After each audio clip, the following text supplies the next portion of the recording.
Hey, good morning, Facebook, YouTube, wherever you're at.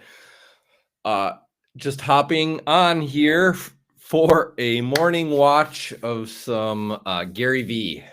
And so we're going to get right into it because I'm still a little groggy. It is morning. I've got some coffee.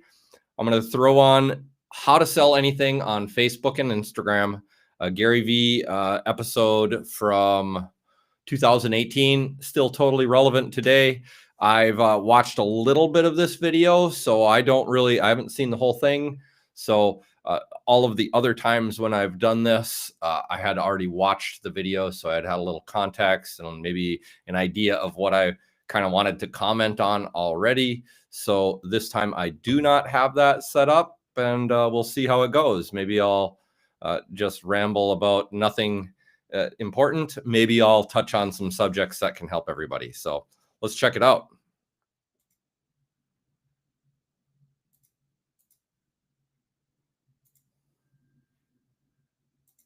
The reason I'm a good businessman is because I play outside the framework. You got your perspective. You want to be happy. Don't you want to be happy? Thought I was sharing. What can I answer for you, man? Okay. Do we have a sort of limit? Yeah, there's no limit, right? I mean, I'm going to try to get. Am I sharing? But, I mean, everyone's going to kind of hear about this. Here we go. Art and furniture has been sold through galleries. Yes. Most of the time. Well, I'm starting to change that trend, but not just art in the sense that it's like, $1,000 art. No, we're talking about things that are escalating into the hundreds of thousands. Okay. And so now I'm trying to create, so I've been successful in doing that. We built a business from zero to now just a little over 2 million this year, which is awesome. It's amazing. But through traditional PR, I'm finding, I've been in Architectural Digest, Fast Company, all the magazines, but that's starting to reach its limit, right? So how do I increase sales for the studio to keep growing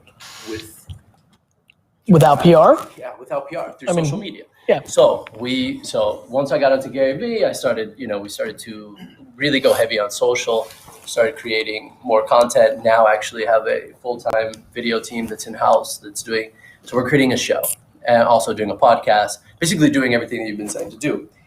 The tricky part is to get these consumers, these people that are buying high-end, spending $60, $70, $80, $100,000 to buy directly from us and to grow that. Because a lot of people are using interior designers or architects. Sure. So I'm reaching out to them. They know us really well. But how do I go even further? Like, how do I take a 2 million to 10 million to, And so that's where, and I feel like it's personal brand building. I mean, it's my name. 100%. So I just have to build that part and then see the sales. I've been producing content every day for 13 years. Right. Like only in the last 18 months has it gotten to the critical enough scale where like it feels like it's something different than what you're up to right now. Meaning like I had a base, you've known me for a while. Like I had a base, but it's nowhere close to what it is now. I mean, when you're building a brand, guys, Nike almost went out of business. Yeah, back when like really close. We went to court. So like, I don't think, I think Fernando, it's super simple, man. Like you haven't even started. Like the answer is what you're doing. Like right. Content, acting like a media company and running ads and creating content and like, it's all the same shit. Like when TV is a good deal and not, like Procter & Gamble, like you buy Tide and like Crest toothpaste because television was a good deal. And the companies that figured it out and could afford it and like Schlitz beer and Schaefer beer and Ballantine's ale and like your great-great-grandfather drank that shit because radio was a good deal in 1937. Like the good deal right now, in my opinion, is the 7 platforms that live on this. When you take it to the step 2 of actually becoming the media company and not just an advertiser, right? And that's where like a CPG ice cream can do both, whereas like hemp and cannabis can't. And, we're all stretched thin, think about your family business with the catering. Like when I was 28 years old, like all these kids are like, it hasn't happened yet. I'm like, I was packing boxes of wine and shipping it in styrofoam in the basement of a liquor store. Hey, don't forget, if you have any questions about what he's saying, I probably don't know the answer, but I'd love to try. So just go ahead and throw those in the comment. In Springfield, New Jersey when I was 29 years old. Like, so you're gonna struggle to get tears out of me that you're 4 months into your t-shirt brand and you're not supreme yet. I think you just have to put in the work for a significant amount of time, because you're absolutely right. My entire thesis is that Architectural Digest and Fast Company in 1996, those 2 articles would have changed your whole career. That just doesn't. 2014 it did. Great. So now it's not anymore. So I plateaued with PR. So I came here actually to try to hire Vayner.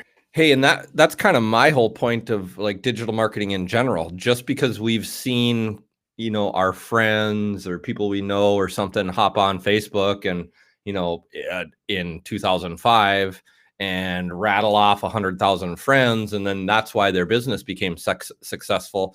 That model doesn't exist anymore because you can't go on Facebook, but you could do that with TikTok. So the point he just made there is you gotta stick with it. So back in the day, if you got an article written up on you in Fast Company and Architectural Digest, that was enough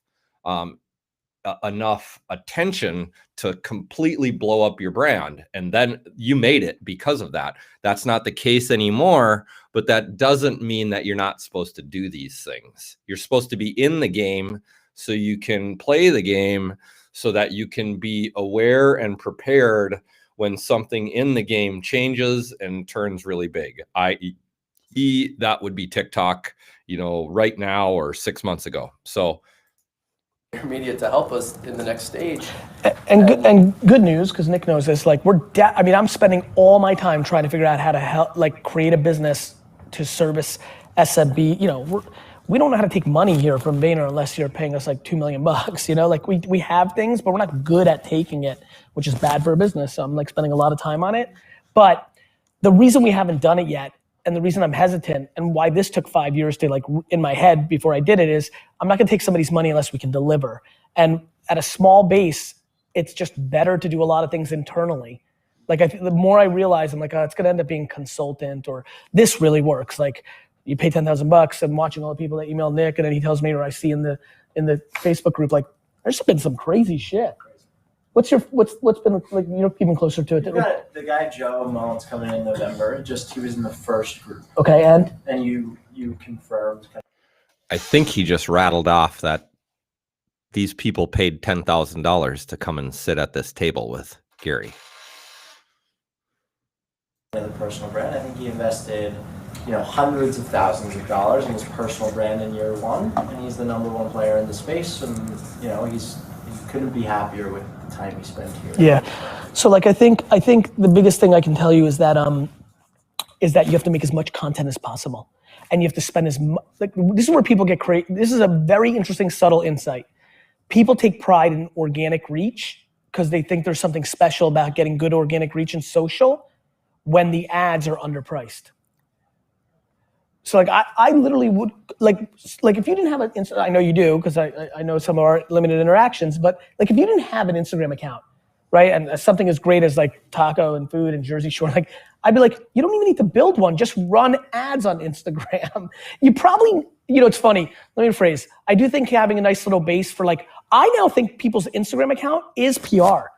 I feel like people search Google to find your Instagram account to get a read on what you're about. So I think organic content's value now is almost more like brand and PR. Development. Like it's a cost, like you should spend money on it just to have like a foundation. But that should be 20% to leave of your a history energy of who and you money, are and what you're all about. 80% should be figuring out the ads that drive your business. Sotheby's and Christie's sell $1 million items on Instagram. That's why I believe. And First Dibs is doing it. So selling $60,000 and $80,000 items on Instagram's a cakewalk.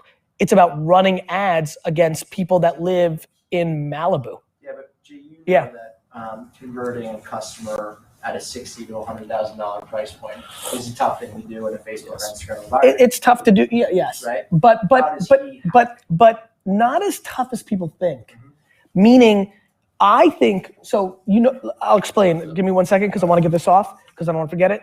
I think what we're about to roll out with volume method is really going to be a big factor. Here's what I mean by that. I think it's easier to close a $60,000 person if you make 497 pieces of content and run micro media, because the reason it's hard to close somebody for 60K is people go broad because they want to like lower their CPM or like reach as many people. The reality is, to hit somebody 60K, you almost have to like do a 1-minute rant, like specifically like to 15 type people in theory that are like.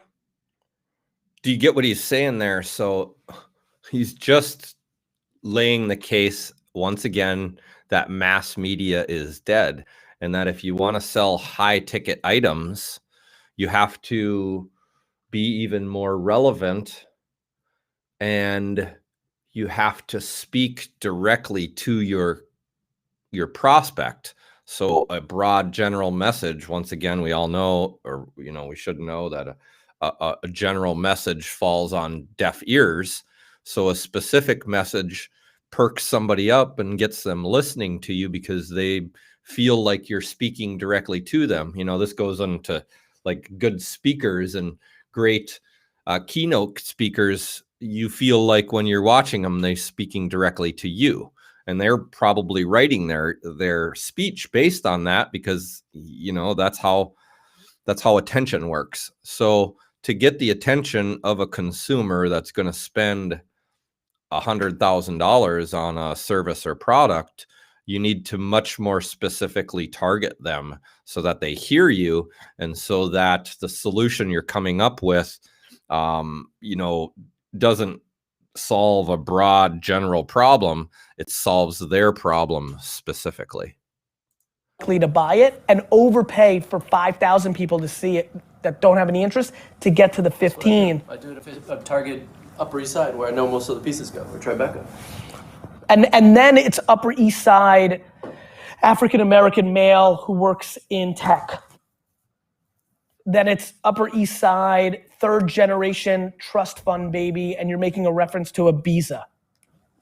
And add a layer with a partner, a Philippe Klein, a watch company that's valuable, right? Add that contextual relevance. The place where I've seen that, it's funny, Nick, that one's brought me a lot of like non-results, because so many people are following things from an aspirational standpoint. But buying. So he just said right there that, and I agree 100%.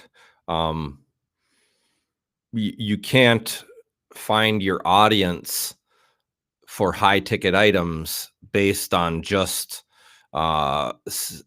sending your message to a group of people who follow Rolexes or Tiffany or something, because, as he's about to say, a lot of people follow those brands because they're aspirational, because they're following these brands because that's who they want to be someday. So if you advertise to them, you're just advertising to a bunch of people who want that later on but don't have it yet. So you got to get a little more creative on how to find these people.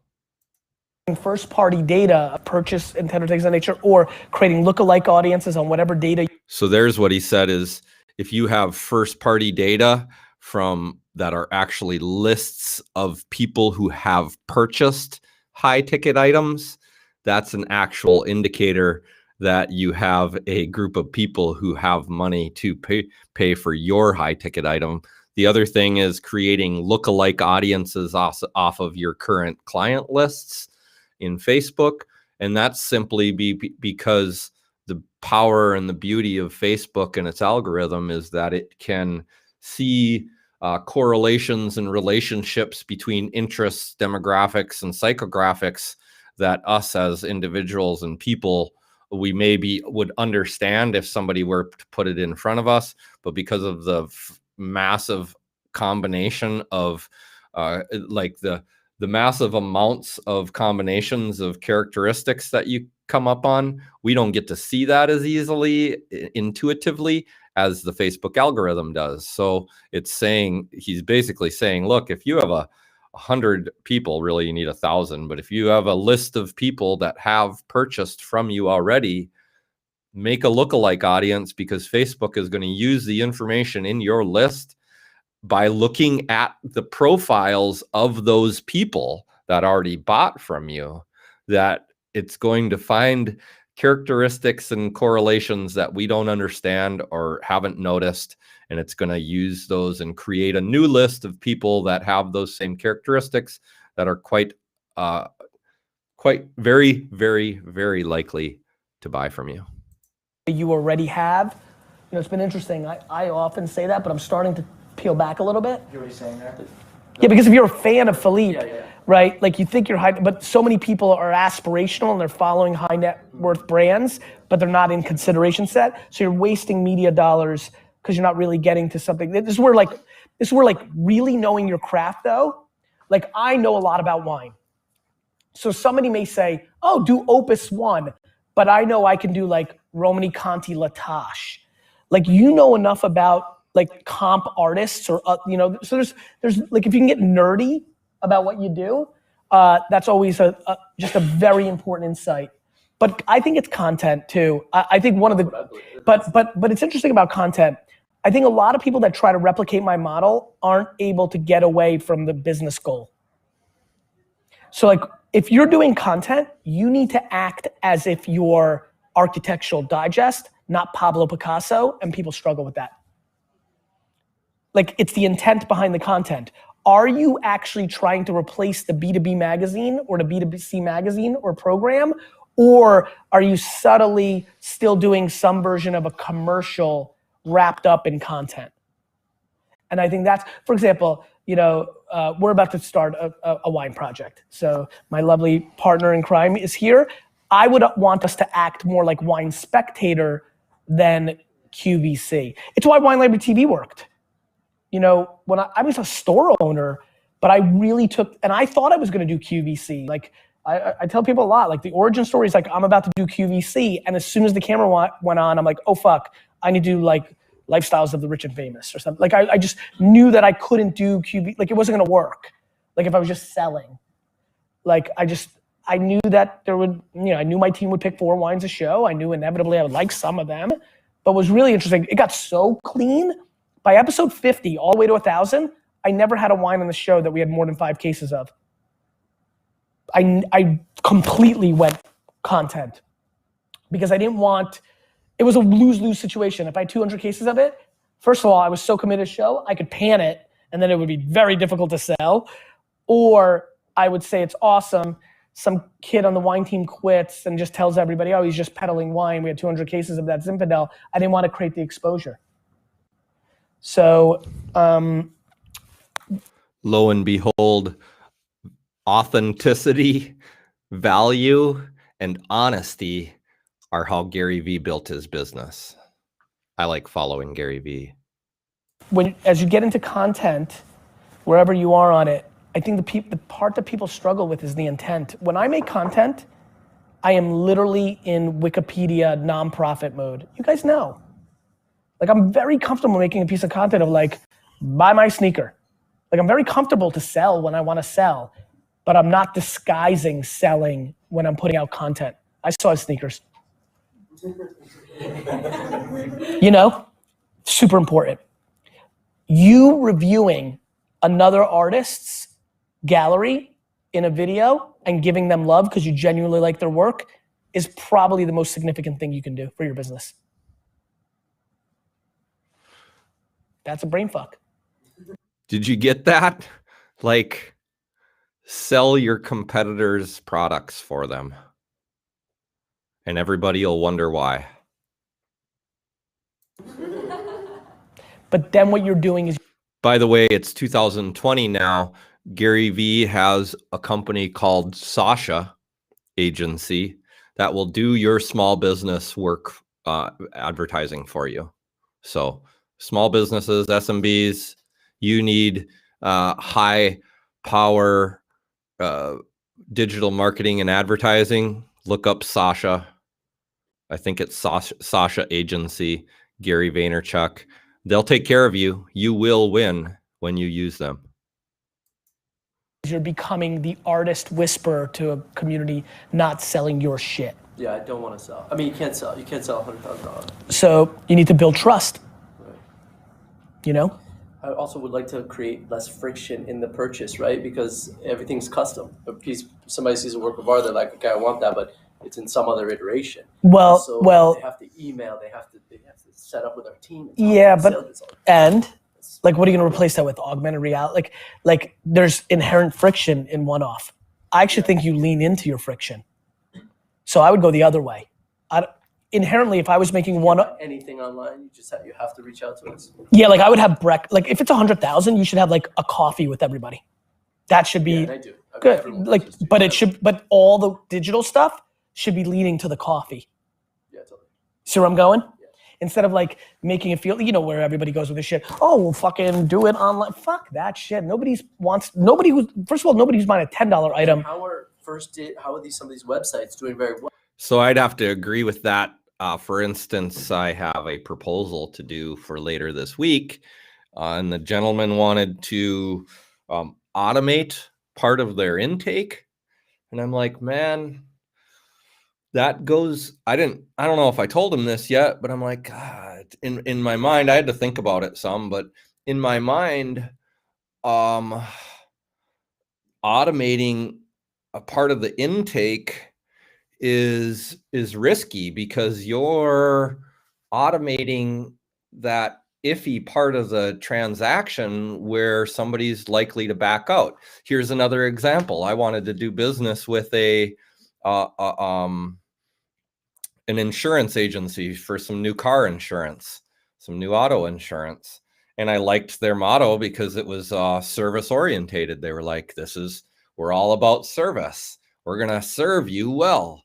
So I got on the phone, I called them up, and they're like, oh, what are your needs? And then they sent me an email for me to fill out a big, long questionnaire. And I'm like, where's the service in that? The service is you guys writing this stuff down and me just rattling it off. And then you following up with me if I don't know the answer. That's service. So they killed the deal. They proved to me right there at the beginning that they weren't all about what they said, and they were trying to automate and shortcut the intake process, or actually it wasn't even to the close yet. It was part of their, in insurance, that would have been the fact-finding session. It's like, man, the fact-finding session is where you're still earning trust and gaining rapport. That's where we just came out of the know, like, and trust area, and now you're into fact finding, so that you can, learn what the problems are, so that you can come up with the solutions, so that you can overcome the objections, so that you can close the deal. And, fact finding is still close to that know, like, and trust area. So you're essentially pushing off, you're panning that off on an automated system, and people aren't going to like that. Well, like First Dibs is doing very well. They're selling a lot of shit online at a significant price. How much? How much are the prices? All the way up into the millions.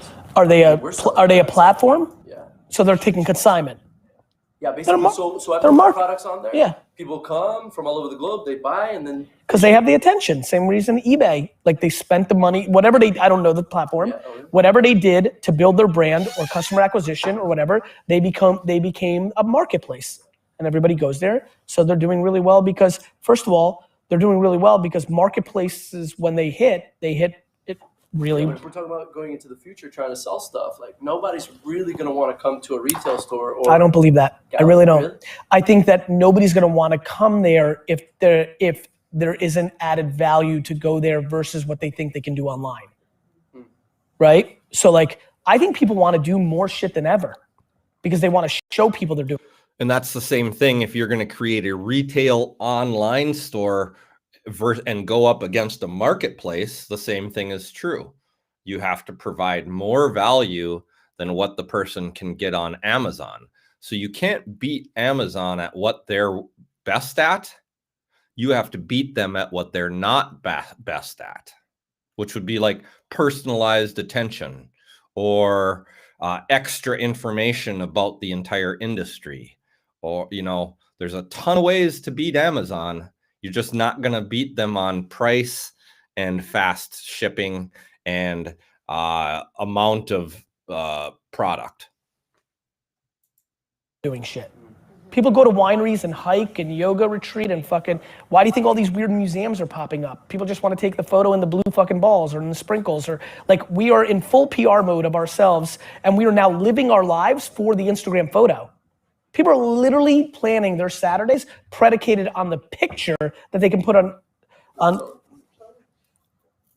So I actually think if you made your gallery, like if I had a gallery, I would just make one humongous thing that everybody wanted to just come and take a picture of. Build a tiny house next That's to it. Or have it in the gallery.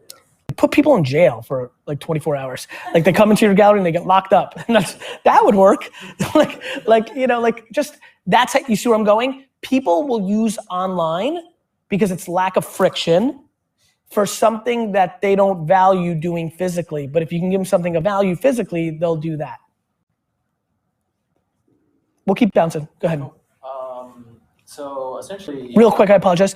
I think your website should literally be a complete and utter gateway drug to have a meal with you. You'll sell a lot of $100,000 things. Just a better use of your time.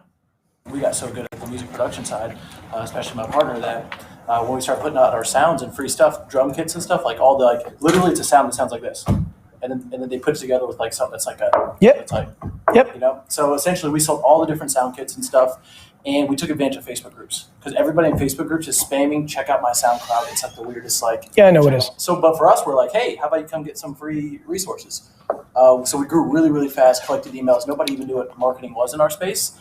But what happened is that we got to like kind of like that 2 million year point, and we're profiting, you know, $75K a month now at this point because we really fixed our profits too. Now I'm trying to figure out what are some levers, and I have some ideas for it, but what are some levers to get to like, you know, the 8-figure point, or to go at least past this point, because we've been here for, you know, a bit. So what are you selling? Kits still? Yeah, sound kits. We've added on courses and stuff, and we've tried to evolve the product. So the product's gone from 47 to now the next one we're going to try at 497. It's the highest we've ever tried. It seems like the spike in price has always been something that's raised our revenue. Just keep raising prices, making the product better. We've had this problem to where evergreen sales will sit at a little bit under 100K, but then we'll launch and we'll do like $250,000 in 4 days. So, and then, you know, we sell a certain amount of packs, and then we take. So I think, you know, the model that you're running is kind of like that classic internet marketing model, you know, that like kind of really got into fame in the years of like 2000, 2015. I think the thing that you can layer is more content, more brand. That's how you grow. You're in sales. And what you need to layer it with is brand. Like, you know, so like I've watched so many people find the business model where they've got. And so it is my belief that if you don't know what he means by that, then you're strong on sales, weak on brand. Got a price, they've got launches, they've got that whole model down. It's funnel, it's landing page optimization, it's CAC, it's LTV, it's all that shit. It's amazing, it's fine, it's really good. It, you know, gets people to a certain level, but then they're in the sales business, not in the brand business.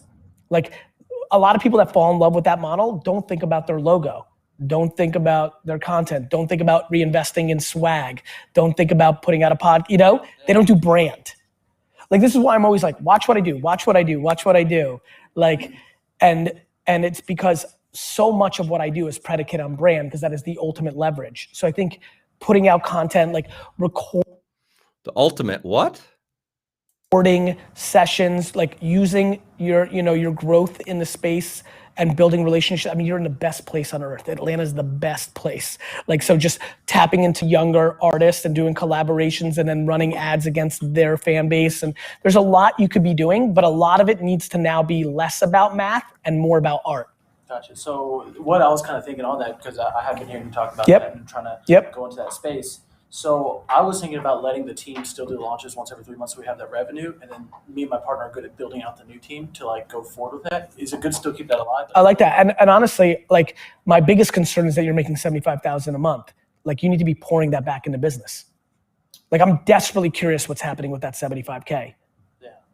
Because if it's going into your pockets to like into your lifestyle, that's bad. And that's what every kid does. That's why people don't build businesses. That's why people have moments. And that's why people wonder why it's hard to grow a team Well, it's because you live in a mansion and you have 4 car payments. That's why it's hard to grow a team. So I'm having a moment that kind of reminds me of what you talked about with AdWords being, 5 cents a click and stuff Yep. like that. Right now, Facebook Messenger for us is, it's getting 87% open rate. And I have a list of 30,000. I'm like, okay, I've been doing marketing for 4 years. I've never seen it. And, That's right. And it's one click, get their email too. That's so right. It's not even. It's insanely good. Yeah, and I'm trying to. Is it something that? So I'm a little worried about Facebook building this huge list and then we don't do that anymore. Well, that's life. Is it still good to go ham at it and just? You always squeeze the fuck out of an orange that's full. Gotcha. That's what I was thinking. And then when it's empty, you go find a pear, Gotcha. which is harder to squeeze. And then you hope a grapefruit comes along, right? Yeah. Like email used to be 90% open rates for me. It's not anymore. Google AdWords are 5 cents a click. It's not anymore. Like I'm unemotional. Like it's amazing. I'm really glad you asked the question. People do this all the time. Like people get so emotional about it going away, they don't take advantage of it when it's there. Crush my. There will be a next thing, and you can learn how to do the next thing really well by doing the thing right now that isn't working as well for you as it did for Bob 5 years ago, but it's still working for Bob, and it can work for you. And then you'll be ready when the next alien mothership comes in. Space when it's my space, and then make sure you're good on Twitter and Facebook when that's happening. Like Instagram, do you know how many people are going to be vanished when Instagram starts to slide? Everybody's pot committed. The whole fucking world right now is pot committed. I'm like sitting and laughing. I'm like, oh man, I like wanted to secretly like disappear because I think people would die. Like people would be like, what? And I'd be like, cool. Thank God we have all these other things. So what we try to do, I'd like to get your opinion on this. We try to move it around. Yeah. Is that good to do? It is. But when you have something like Facebook Messenger, and kudos to you for like going in on that, squeeze the shit out of it. But you can also extract those people's cells and emails and It's like I've never seen anything like it. it's really good. Yeah. And for us, like you can send audio, so like me talking real quick, or You need sound. to invest in your business. Super hard.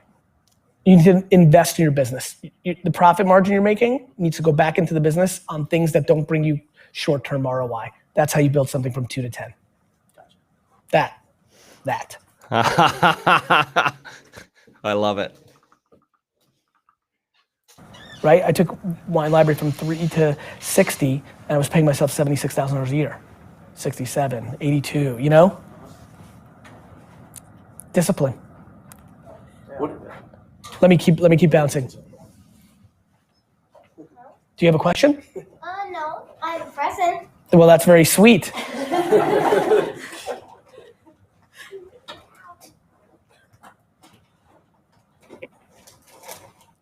I like it already.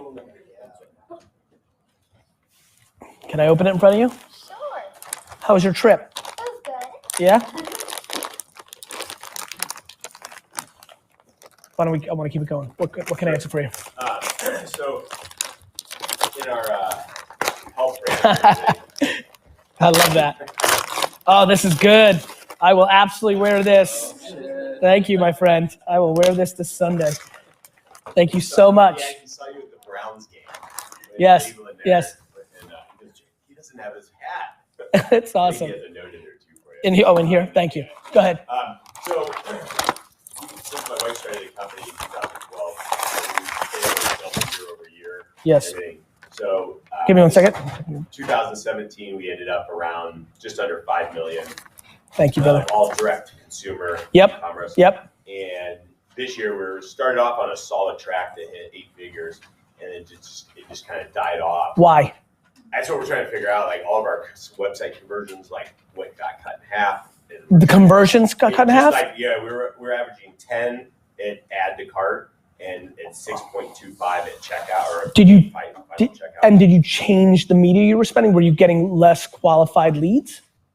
See, we were spending a lot on Facebook at the time, and we were spending 150, 200K a month on Facebook, plus a lot less on Google and everything. But and we cut a lot of that Facebook back. Why? Because the direct ROI was under like 1 to 1.4. You cut it back before the 6.25, or that's what made you cut it back?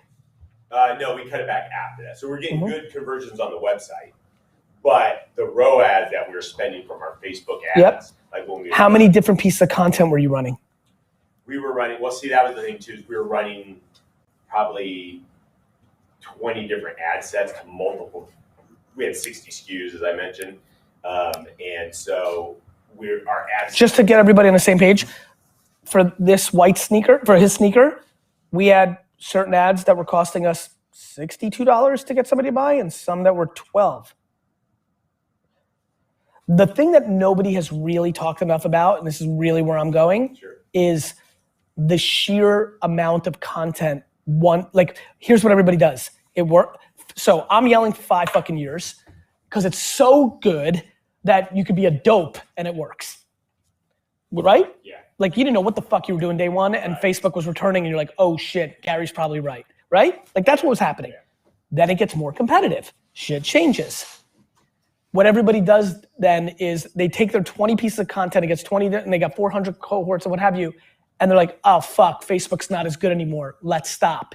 Instead of making 800 more pieces of content. Yeah, here's where everybody gets complacent is they set up their campaigns, they're getting ready, they run ads on some platform and they have a positive ROAS, so they're making money and they're like, it works, let's do this, and they just keep doing it, except for they stop making content. So the whole goal here is as soon as you find what works, then try to find some other things that work, i.e. other pieces of media or content that work, or try to beat the same idea with an even better idea. So they made their content, they got good at making content, they got good at testing their content, and they finally found 20 ads that worked, and then they stopped. So if they would have just kept running, instead of having everything tank because everything has fatigue, you have ad fatigue, so things just stop working, times change, what is that critical event in American culture that all of a sudden makes everything switch over to the opposite direction? So if you're not making content, Facebook can be better today than 3 years ago if you're better at content and copy and matching it against your targeting. Gotcha. Got it? Right. That's it. That's the that's your answer between why you have stopped at 22 million in revenue and why you haven't made 5 million in revenue. Here's giving me my thank you for my $10,000 answer to your question. And then there's Instagram swipe ups. And he literally didn't know that. Like they didn't consider that yet. And then there's Messenger.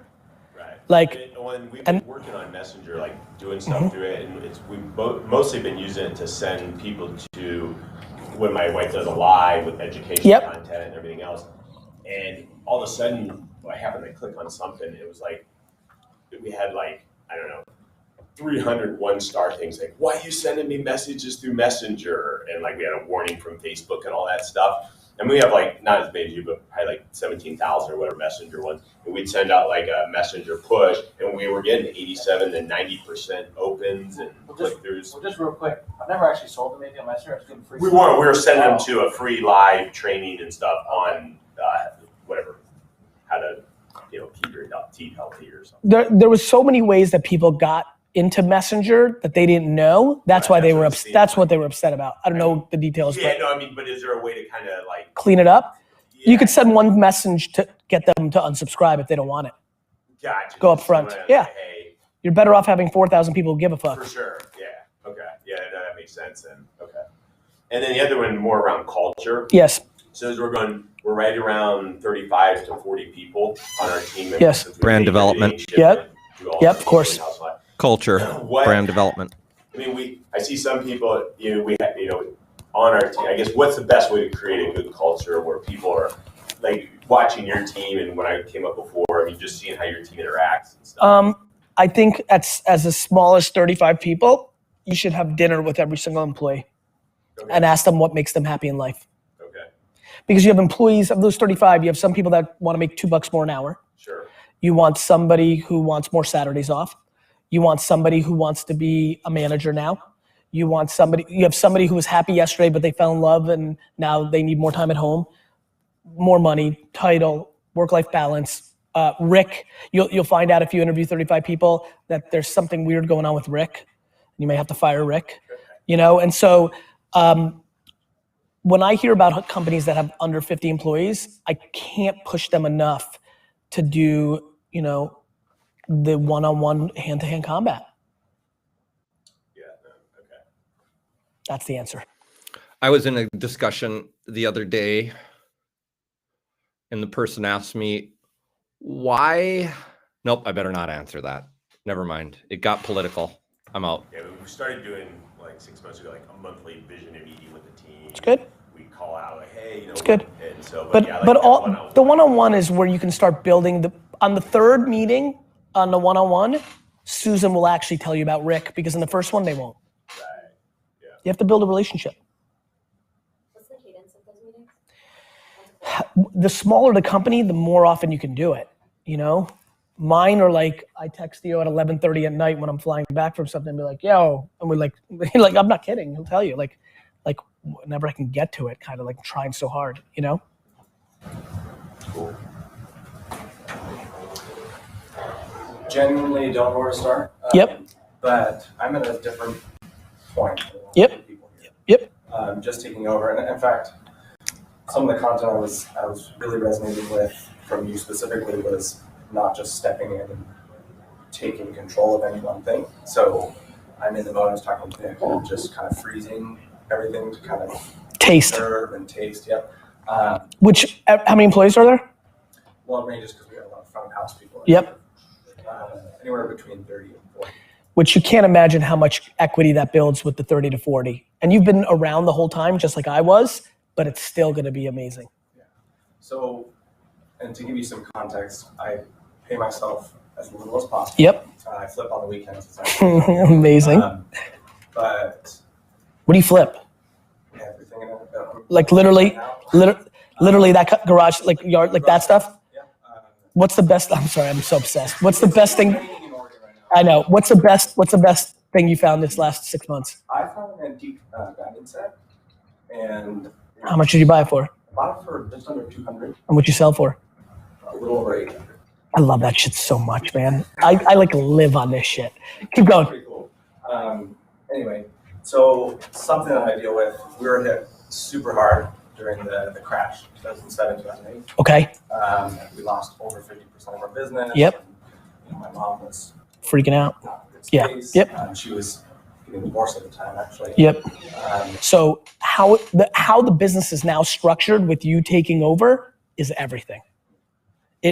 It's the entire conversation. Because the reality is you need, like, do you have the full autonomy or don't you? Do you to a point, but blank? Like, these were the things that really helped it get better and better and better for me and my dad. At first it was gray as shit. And then as things would spur up, especially when I had momentum, you don't even understand how it actually plays out yet because you'll taste it. When you start doing a couple things and it starts working, and then she tries to stop it, it's even worse than not starting at all. Like once I started tasting momentum, anything that my dad would try to bring to defense felt completely inappropriate because I'm like, it's fucking working. And look, I don't want to paint a false picture. My dad gave me outrageous levels of autonomy in hindsight. And really, unfortunately, the only issues we really had were some just hot button issues that he was like, there was 4 things he was religious about and I was religious the other way. I mean, the one I just keep laughing, like he just did not want to sell product to our employees at cost. That was to him like, I don't know, he couldn't get over it. And I was like, so into it. Like I wanted to sell at a loss to our employees, it was a real battle and never actually probably, the reason I probably bring it up, it's the one battle that never really got settled in our careers. So I think a couple things you need to think about. One, having empathy for the fact that your mom spent so many years building this business, which I can even sense. I think you need to map what are her so let me take a step back. This taking over phase, is she looking for you to make all the decisions? Yeah, that's her goal. She really enjoys working with the couples, bride and grooms. Yes. Because she just likes that touch point. Yes. But everything else. Yeah, and you talk about getting punched in the mouth. Yeah. You've been punched in the mouth so many times, it's not even funny. So it kind of weighs heavy on her. But coming from that, it's hard to spend money, especially on such a personal heavy business for her, because it's, there's things that have to happen in her mind before she is okay with something. And you're saying spending money as in like investing in the business, whether in advertising or something like that? Or overhiring. I know you talked about this with, I think your dad on the podcast recently. Overhire, either overstaffed in some times of the business. So, does your mom have a sense of how much she wants, or you guys, like, to me, what allowed me to overhire was me and my dad had a good sense of what we both wanted to make in salary. And then basically after that, I could make no money at all. So that's why I overhired. It's similar to what I'm doing here. Yeah. Like, I'm not looking for this to be the money I need to take home, thus I'm pouring it in. So I think the key that I'm trying to get into is what's real and what's ideology and emotion. What I was very good at in hindsight, I didn't even realize I was doing it as a kid, was I was eliminating subjectiveness and emotion, because my dad lived on emotional reactions. And I got us over time to a lot of conversations that were, after like crying and yelling, I got us into it took me a while, but I just remember these feelings even right now as I'm sitting here. I'm like, okay, how much money, do not subject me. Do not opinion of the month, flavor of the month. It rained yesterday, or we had a snow out day, and now you're overreacting to the fact that we did 0 yesterday instead of 80,000, and now you're not letting me run a New York Times ad. Take me to the macro. How much money do you need to make in salary? Cool, now get out of my way. I will deliver on that, and if I don't, then let's have a combo. Basically is this sentence that we got to that really allowed us to explode. It's great. And did it go well? It went really well. Good. We meet very regularly. Great, yeah, I talk to my dad every day. Yeah, if I don't see her, it's usually. Right, we were in the store, so I would talk to him all the time, and that was really what made it difficult. Because again, somebody would steal a bottle of Jack Daniels, and my dad would just emotionally explode, and it would tear out the next 3 days. All the energy and angst was we have to stop everything and figure out how not to get anybody to steal. And I'm like, okay, cool. So we're gonna focus on $28, and cool, I'll do you a favor. We're probably getting $500 worth of stuff stolen a month, and you want me to stop everything that's generating $4 million. That would literally be the kind of things. Yeah. No, there's many people that build businesses are completely predicated on emotion, ideology. Every fashion brand loses because they care too much about subjective emotion. Well, and something that I am doing more and more is actually catering meals for vineyards in the area. Mm-hmm. They're a huge driver of business for us. Of course, Partner. B2B, sure. And it's working. But then when I try to go into kind of the jabbing type of content, that's a little harder for her to understand. However, we've had those conversations. So, but yeah. Over communication, which it sounds like you're leaning into, and then when something's either ideology or emotion, grounding it in something so practical and gives you the framework, and then having the one. I love that. If we can identify anytime we're making decisions based on ideology or emotion, then we can look at that to see if we're actually making a good decision. So the trigger is ideology and emotion that then gets us to examine what we're thinking about doing. One thing about and Riley, my business partner, made a great change yesterday away from ideology so that we could grow the company and do what's right for our clients, not what we thought was right for us. That I did there's something I'm very passionate about right now, which is that fake environments, that kids are taking money from parents and building businesses and nobody's acknowledging it. And it got me down this interesting path where I realized, oh shit, the kids of this generation are taking money from parents and don't think they need to pay them back. And the kids from our generation, and definitely older than us, the game was your parents would help you, but you had to pay them back.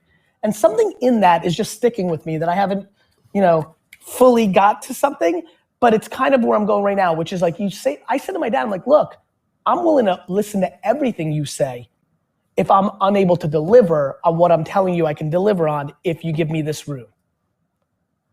Like, to me, like, there should be consequences if you're not good enough. And I think I'm seeing a lot of people want certain things from their parents in a family business, but aren't willing to deal with the ramifications because there's so much audacity coming from kids going into businesses. It sounds like you're not that, which excites the shit out of me, which makes me want you to lean in, but don't get too crazy. So like I in hindsight don't realize, I was like, fuck, like I was delusional, but I was so driven that I made it happen. But I think that matters. Cool. Dudes?